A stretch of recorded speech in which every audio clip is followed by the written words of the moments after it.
영재교육원을 알아볼까요? 2016년 기준으로 우리나라 영재교육 대상자는 10만 8,253명입니다. 전국 초중등학생 수의 1.84%에 해당하는 학생들이 각 영재교육기관에서 교육을 받고 있습니다. 영재교육기관으로는 영재학교, 과학고뿐만 아니라 교육청 및 대학부설 영재교육원과 각급 학교에 개설된 영재학급이 있습니다. 2016년을 기준으로 전국 영재교육기관의 수는 2,407개에 이르며 영재교육기관의 현황과 영재교육을 받은 학생들의 분포는 여기 표에서 확인할 수 있습니다. 학생과 학부모들은 영재학급보다는 교육청 영재교육원을 더 선호하고 교육청 영재교육원보다는 대학부설 영재교육원을 보다 더 선호합니다. 물론 교수진, 수업의 질, 학생들의 결과물을 보면 당연해 보이지만 교육청 영재교육원에서는 현직 교사가 교육을 맡고 있는 점을 고려한다면 영재학급과 교육청 영재교육원의 수업의 질을 비교한다면 거의 차이가 없을 것으로 보입니다. 그런데 최근 우리나라 영재교육의 흐름에서 눈여겨보아야 할 점은 수학의 비중이 매우 높다는 것입니다. 특히 수학과 과학을 통합한 수과학 분야를 다루는 비율은 거의 50%가 넘습니다. 수과학 분야의 교육이 가장 강조되고 있는 대상은 초등학교 저학년인데 이는 어렸을 때부터 아이들에게 창의력을 기를 수 있도록 하려는 교육 정책자들의 의도를 엿볼 수 있습니다. 또한 수과학 통합 분야를 중심으로 다루게 하는 학년이 점차 높아지고 있는 경향으로 살펴볼 때 앞으로는 수학이나 과학처럼 한 분야에 대한 영재교육이 아니라 학문 전반을 아우르는 영재교육이 실현될 것으로 보여집니다. 영재 학생을 선발하는 과정은 어떨까요? 2015년부터 영재교육원의 지원은 온라인으로 제출하도록 변경되었습니다. 또한 지원자 수의 제한도 폐지하는 것으로 파격적인 변화가 있었습니다. 2015년 이전에는 지원자 수의 제한 때문에 정작 영재교육원에 가고 싶거나 가야 할 학생들에게 응시 기회조차 제공하지 않았습니다. 이는 학급과 학교 단위에서 영재성을 갖춘 아이들보다는 문제풀이를 성실하게 잘하는 모범생을 선발했기 때문이었습니다. 지금은 영재교육원에 가고 싶은 학생은 누구나 지원이 가능하게 되었다는 점은 긍정적으로 평가할 수 있습니다. 영재를 선발하는 과정은 다음과 같은 순서에 따라 이루어집니다. 1단계는 학생이 스스로 지원입니다. 교육청 영재교육원 및 영재학급에 지원하는 학생들은 개별적으로 영재교육 종합 데이터베이스 GED 사이트에 가입하여 지원서 및 자기 체크리스트를 작성합니다. 자기 체크리스트는 자신의 영재성을 스스로 확인하는 단계로 영재교육원 선발 과정에는 영향을 주지 않습니다. 지원서를 작성한 후에는 학교 담임교사에게 이를 제출합니다. 2단계는 학급 단위 평가입니다. 학생이 지원서를 받은 담임교사는 학생을 세심하게 관찰한 후 GED에서 학생의 체크리스트를 작성합니다. 교사 체크리스트는 최종 합격자 선정 단계에서 10점을 반영합니다. 서울은 위와 같지만 교육청마다 상이할 수 있습니다. 검사 결과는 학교 추진위원회 및 영재선정심사위원회를 제외하고 외부에는 공개되지 않습니다. 3단계는 학교 단위 평가입니다. 학교 추진위원회에서 명단을 확인하고 최종 추천함으로써 다음 단계로 넘어가게 됩니다. 4단계는 창의적 문제 해결력 평가입니다. 학교 추천위원회에서 추천을 받은 학생은 각각의 영재교육원 지정 장소에서 창의적 문제 해결력 평가를 치르게 됩니다. 5단계는 면접 평가입니다. 창의적 문제 해결력 평가에서 고득점을 얻은 학생을 대상으로 면접 평가를 시행하는데 모집 정원의 1에서 2배수 내외의 인원을 선발합니다. 대학부설 영재교육원의 경우 면접 평가 때에 주로 심층 면접을 시행하지만 교육청 영재교육원의 경우에는 인성, 적성 평가 위주로 평가합니다. 면접 평가 배점은 10점이지만 영재교육원마다 다를 수 있습니다. 마지막 단계는 최종 합격자 선정입니다. 담임 체크리스트 플러스 창의적 문제 해결력 평가 플러스 면접 평가의 총점을 기준으로 합격자를 최종 선발합니다. 영재교육원 입학시험에서 최근에 등장한 창의적인 기출문제와 출제 경향을 분석해볼까요? 먼저 문제 3개를 보여드릴게요. 기출문제 1. 다음에 4개의 선을 이용해서 원하는 그림을 그려보세요. 기출문제 2. 책상 29개를 이용하여 학생들이 칠판과 텔레비전을 잘 볼 수 있도록 배치해보세요. 기출문제 3. 1. 주어진 판에 도장을 찍어서 동그라미들을 모두 채우려고 합니다. 도장을 가장 적게 찍어서 판을 채워보세요. 2. 주어진 판에 도장을 찍어서 동그라미들을 모두 채우려고 합니다. 도장을 가장 적게 찍어서 판을 채워보세요. 문항 3개를 연달아 살펴본 느낌이 어떤가요? 단순한 수학 문제 풀이가 아니죠?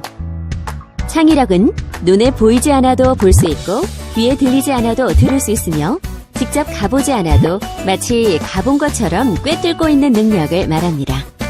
최근에 출제된 영재교육원 입학 관련 창의적 문제 해결력 기출 문제를 살펴보면 위의 말을 실감할 수 있을 것입니다.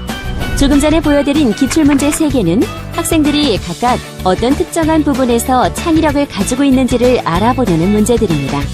첫 번째 문제는 일부분이 지워진 그림을 완성하는 문제로 해석할 수도 있고 각각의 선을 이용해서 새로운 모양을 완성하는 문제로 해석할 수도 있습니다. 많이 보고 많이 듣고 여기저기 많은 곳을 가본 그래서 경험이 많은 학생일수록 여러 가지 형태의 그림을 그릴 수 있을 것입니다. 두 번째, 세 번째 문제 역시 상황을 많이 접해본 학생이라면 충분히 답을 구할 수 있죠. 문제 2개를 더 살펴볼까요? 기출문제 4. 아래 보기처럼 네모와 네모가 겹쳐지면 네모 안에 있는 수를 더해서 겹치는 부분을 씁니다. 나와 나를 구하세요. 단, 다, 나, 다, 라, 마에는 1부터 5까지의 숫자만 들어갈 수 있습니다. 기출문제 5. 흥분의 집에 암수 한 쌍의 제비가 올해 암수 2마리씩 4마리의 새끼를 낳았습니다. 이 제비들이 다음 해에 돌아와서 이 과정을 반복했을 때 2년 후에는 몇 마리의 제비가 있을까요? 구해보세요. 수학은 자연의 비밀을 알아내는 학문입니다. 자연의 비밀을 알아내기 위해서는 우선 자연을 잘 관찰한 후 그림으로 그려낸 다음에는 규칙을 찾아내야 합니다. 만약 규칙이 보이지 않는다면 그림마다 숫자나 문자를 붙이면 규칙이 쉽게 눈앞에 드러나게 됩니다.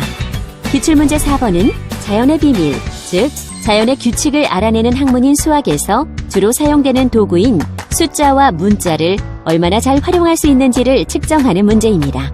5번 문제 역시 자연에 숨겨진 규칙인 피보나치 수열을 이해하고 있는지를 묻는 문제입니다. 문제 3개를 더 살펴볼까요? 기출문제 6. 1. 시냇가에 두 아이가 동물 조사를 하러 갈 때 필요한 것 5가지를 써보세요. 왜 그런 것들이 각각 필요한지 그 이유는 무엇인가요? 설명해보세요. 단, 복장에 관련된 것은 제외합니다. 2. 잡은 동물을 두 무리로 나누었습니다. 나누는 기준은 무엇인가요?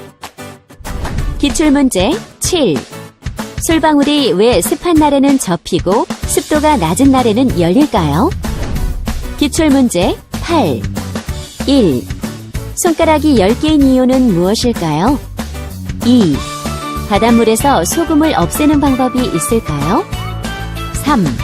수성의 밤낮의 기온차를 줄이는 방법은 무엇일까요? 바람직한 수학교육이 구현되기 위해서는 자연의 체득과 인간과 사회에 대한 온전한 이해가 필수적입니다. 기출문제 6, 7, 8번을 살펴보면 학생들이 자연을 얼마나 잘 체득하고 있는지를 확인하는 문제들입니다. 자연을 체득하는 첫걸음은 앞에서 언급했듯이 바로 자연의 관찰입니다. 관찰한 것을 그림으로 그려내는 것에 그치지 말고 왜 그렇게 생겼는지, 왜 그런 무늬가 나타나는지 등을 이해하여 결과적으로 자연의 생성과 소멸에 대한 비밀을 알아낼 수 있는 능력이 얼마나 길러져 있는지를 평가하는 것이 대단히 좋습니다. 마지막으로 2문제를 살펴보겠습니다. 기출문제 9. 평창 동계올림픽 성화봉송 점화 방법에 대해 10가지를 적어보세요. 예시문제 10. 우리나라에서는 숟가락과 젓가락을 사용하는데 서양에서는 포크와 나이프를 사용합니다. 음식의 특성을 살려 그 이유를 설명하고 더 편리하게 만들 수 있는 방법을 적어보세요. 학생들이 책을 많이 읽을 수 있다면 인간과 사회에 대한 인문학적 소양을 쌓을 수 있습니다. 인문학이란 시간과 공간을 초월하여 사람들이 살아가는 모습을 이해하는 학문입니다. 9번 문제는 시간을 초월하여 인류가 어떻게 불을 사용했는지를 알면 쉽게 해결할 수 있고 10번 문제 역시 인문학적 소양을 조금이라도 갖춘 학생이라면 누구든지 어렵지 않게 주어진 문제를 해결할 수 있습니다. 영재교육원을 쉽게 입학할 방법은 무엇일까요? 수학은 자연의 비밀을 알아내는 학문이고 바람직한 수학교육은 자연의 비밀을 알아내는 일련의 연습 과정입니다. 자연의 비밀을 알아내기 위해서는 자연의 체득과 인간과 사회에 대한 온전한 이해가 선행되어야 합니다. 이것은 전 세계 수학교육의 흐름이고 우리나라도 이 흐름에 배를 띄울 준비를 하고 있습니다. 우리나라에서 제2차 수학교육 종합계획이 발표된 후 교육당국에서는 별다른 정책을 내놓지 않고 있는 것처럼 보입니다. 하지만 우리나라 수학교육은 이 계획에 따라 조금씩 변해가고 있는 것은 분명합니다. 그리고 그 출발점이 영재교육원 및 영재학급입니다.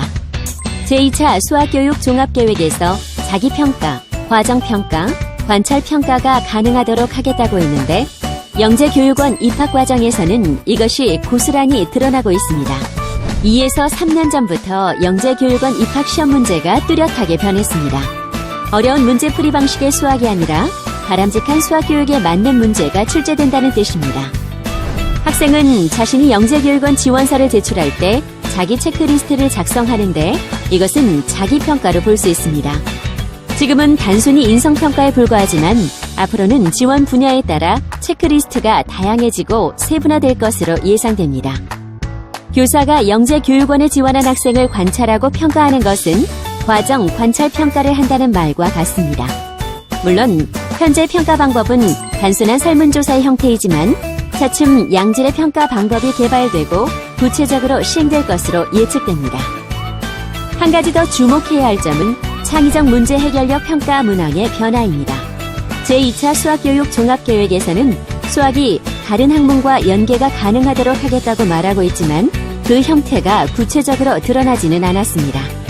그리고 앞에서 언급했듯이 얼마 전까지만 해도 어려운 문제를 얼마나 잘 푸느냐, 선행학습이 얼마나 잘 되어 있느냐의 여부가 영재교육원 입학을 결정했습니다.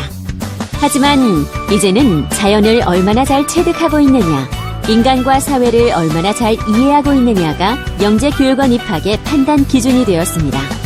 즉, 수학과 과학을 중심으로 학문 간 연계학습이 얼마나 잘 되어 있는지가 영재교육원의 입학, 영재 관련 교육, 영재 학생의 피드백 시스템이 되었습니다. 교육정책 결정자가 이런 것을 의도하든 의도하지 않았든 간에 우리나라 수학교육이 변하고 있는 것은 사실입니다. 결론적으로 말하면 기존의 우리나라 수학교육에는 두 가지 특징이 있었습니다. 첫 번째는 수학을 문제풀이의 학문이라고 생각한다는 점입니다. 두 번째는 학부모가 자신의 아이의 역량을 옆집 아이, 즉 영재교육원에 다니는 아이를 기준으로 판단한다는 점입니다. 다시 말해서 옆집 아이가 하는 공부 방법을 그대로 따라한다는 것입니다. 그 결과 영재교육원의 입시 트렌드가 수학교육 전체의 트렌드가 되는 불행한 상황이 유지된다는 것인데 하루빨리 벗어나야 합니다. 영재교육원 입학시험에서 등장하는 창의적 문제 해결력 평가에 변화가 왔다는 것은 우리나라 수학교육의 흐름이 변하고 있다는 것을 의미합니다. 결론적으로 말하면 영재교육에 관심이 있으면서 실제로는 학생들의 교육 선택권을 가지고 있는 학부모들은 자신의 자녀들을 영재교육원에 입학시키기 위해서는 수학을 바라보는 관념이 새롭게 바뀌어야 한다는 것입니다.